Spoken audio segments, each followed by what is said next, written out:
ಆಸ್ಪತ್ರೆ ಹೊರಗೆ ಚಪ್ಪಲಿ ಬಿಟ್ಟು ಬನ್ನಿ ಎಂದಿದ್ದೇ ತಪ್ಪಾಯಿತು. ಮೈಸೂರಿನಲ್ಲಿ ಶಿಶು ಆಸ್ಪತ್ರೆ ಡಾಕ್ಟರ್ ಅನೂಪ್ ಮೇಲೆ ಹಲ್ಲೆ ನಡೆದಿದೆ.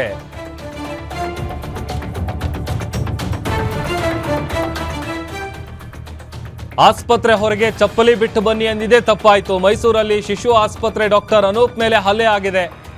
ರುಬಿಯಾಜ್ ಶರೀಫ್ ಮತ್ತು ಆತನ ತಂದೆಯಿಂದ ಹಲ್ಲೆ ನಡೆದಿರೋದು. ಚಪ್ಪಲಿ ಹಾಕೊಂಡು ಆಸ್ಪತ್ರೆ ಒಳಗೆ ರುಬಿಯಾಜ್ ಬಂದಿದ್ದ. ಚಪ್ಪಲಿ ಹೊರಗೆ ಬಿಡುವಂತೆ ವೈದ್ಯ ಅನೂಪ್ ಮನವಿ ಮಾಡಿದ್ದಾರೆ. ಹೊರಗಡೆ ಬಿಟ್ಟು ಬನ್ನಿ, ಸ್ಲಿಪ್ಪರ್ ಅಲೋ ಇಲ್ಲ ಅಂತ, ಚಪ್ಪಲಿ ಹೊರಗೆ ಬಿಡೋದಿಲ್ಲ ಅಂತ ವೈದ್ಯರ ಜೊತೆಗೆ ಗಲಾಟೆ ನಡೆಸಿದ್ದಾನೆ. ನೀವು ಮಾತ್ರ ಹಾಕ್ಕೊಳ್ಬೋದು ಅಂತ ವೈದ್ಯರ ಜೊತೆ ಕಿರಿಕ್ ತೆಗೆದಿದ್ದಾನೆ. ಸಿಸಿ ಕ್ಯಾಮೆರಾದಲ್ಲಿ ಡಾಕ್ಟರ್ ಮೇಲಿನ ಹಲ್ಲೆ ದೃಶ್ಯ ಸರಿಯಾಗಿದೆ. ಉದಯಗಿರಿ ಪೊಲೀಸ್ ಠಾಣೆಯಲ್ಲಿ ಈ ವಿಚಾರವಾಗಿ ಪ್ರಕರಣ ಕೂಡ ದಾಖಲಾಗಿದೆ. ದೃಶ್ಯದಲ್ಲಿ ಗಮನಿಸ್ತಾ ಇದೀವಿ ನೋಡಿ. ನೀವು ಮಾತ್ರ ಹಾಕ್ಕೊಳ್ಬೋದು, ನಾವು ಸ್ಲಿಪ್ಪರ್ ಹಾಕ್ಕೊಂಡು ಬರಬಾರ್ದಾ ಅಂತೇಳಿ ಆ ಡಾಕ್ಟರ್ ಜೊತೆಗೆ ಕಿರಿಕ್ ತೆಗೆದಿದ್ದಾನೆ ಆತ.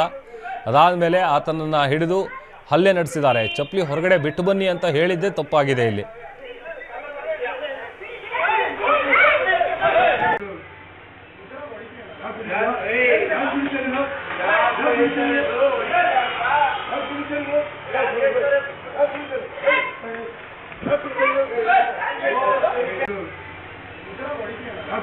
Hey,